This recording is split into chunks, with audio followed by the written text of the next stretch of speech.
which grows the glutes the most, and that is the upper glute. So building the top shelf. So we're going to show you guys 5 weighted exercises that we do every week for increasing the weights and building the top shelf. And then we're going to show you guys 3 accessory exercises where you're using bands and lighter weight for higher volume for better mind to muscle connection that we put at the end of glute workouts for burnouts. And this is where you guys get. So building the top shelf, which is why 70% of our program and our glute routines involve contracting the glutes, which is hip extension, hitting the upper glutes over and over again, and then 30% is through the lower glutes, the eccentric, lengthening the glutes. So we're going to show you guys this week how to contract those upper glutes, where you get the most growth in your booty, especially when only wanting to grow your booty enough. All right.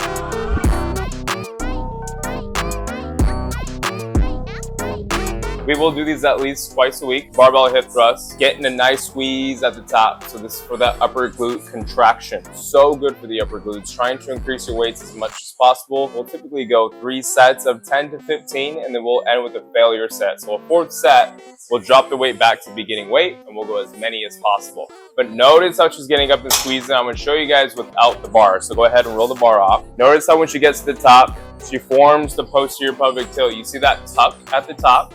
So then at the top, she forms a straight line, hips, rib cage, and knees form a straight line. And then her heels are right under her knees, forming a 90-degree angle when she gets to the top. And you're gonna feel all the upper glute contraction. Peach Gains hip thrust belt for your single leg hip thrust. So more isolated. You get a lot more upper glute activation here, isolating one glute at a time, okay? So single leg being even better. So reaching full hip extension, that belt is just gonna sit comfortably on your hips, out of the way.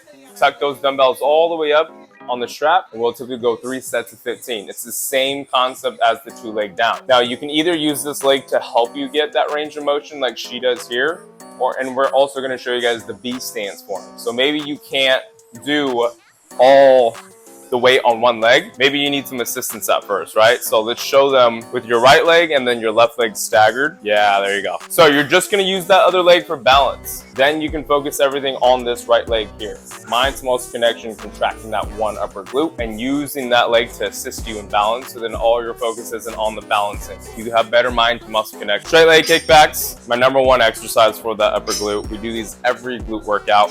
I do recommend you do the bench. It's more stabilized. You can increase your weights a lot easier. That's the whole point of these exercises, these weighted exercises, is progressive overload. So tapping the toe, reset the kick every time. Notice how she's getting her knee just below glute level to contract the glute. Got to get it high enough to activate the glutes. Put more of your weight on your hands and try to keep your knee at a 90-degree angle. You don't want to lean too far back or too far forward. We'll typically go 3 sets of 15. Again, put that bench like a foot away from the cable. Good. Barbell glute bridges. This is all upper booty contraction here. You will feel only your upper glutes. I like how she has her knees out, okay? So like duck feet and on her heels right under her. So I like the duck feet because it sets your knees there naturally to be out. And you always want your knees to be out more than in. Great way for you to feel engagement as well. Back flat every time. Reset the pelvic tilt, coming up and squeeze. You want to push that bar towards the mirror or whatever's in front of you. You want to feel like you're pushing it in front of you. Keep the bar on your hips. Don't let it roll. Beautiful. So it's the same situation with the hip thrust. Notice how when she gets to the top, rib cage, hips, and knees all form a straight line. She's getting full hip extension, but then she's closing it with the posterior pelvic tilt. We're going to show you guys without weight, so you can see her body weight. So let's show the form again. Boom. So getting to the top, just high enough to squeeze, just like that. Boom, and back down. 45-degree back extensions, another one where you're focusing everything on those upper glutes. So you're gonna feel like you're pushing your hips against the pad, okay? And look at Camilla's feet, they're duck feet. That helps with engagement. I recommend you guys do that too. How you guys are gonna get more upper glute activation is the round in her back. Notice how early she rounds her shoulders and back, and she's just getting high enough to reach hip extension, just like your kickbacks and your hip thrusts and your glute bridges. Notice where her lower back is. Her lumbar spine only gets to about glute level. She's not arching back here, okay? You only need to get high enough to contract the glutes. That's it. You're getting high enough to squeeze. As soon as you feel that squeeze, you can go back down. But the more round you get in your back, the more upper glute you're gonna feel. So getting into the accessory exercises that I love to do for a burnout, for the upper glutes, feeling high glute activation with light weight and higher reps. So you got the banded frog pumps here. We got the black band, mid-thigh. Notice why she puts that band mid-thigh, so she can keep her knees open like a frog pump and not a glute bridge, okay?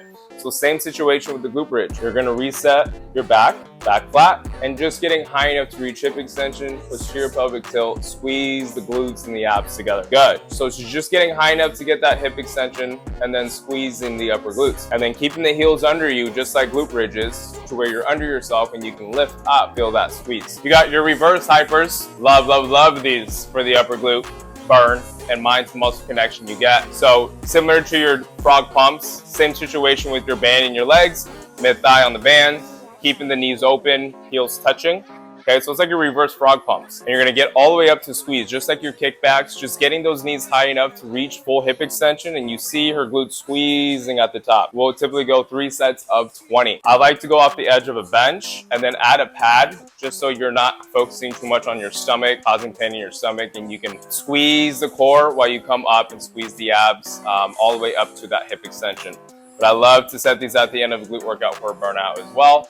You can either do the band, or you guys can use the weighted ankle weights as well. So like I said, today was the upper glutes. My program, 70% contraction, but next week we're gonna show you guys how to activate those under glutes, that other 30% in the program, which is very important, getting into that eccentric, lengthening the glutes. So stay tuned for next week, and we will see you for under glutes. Peace.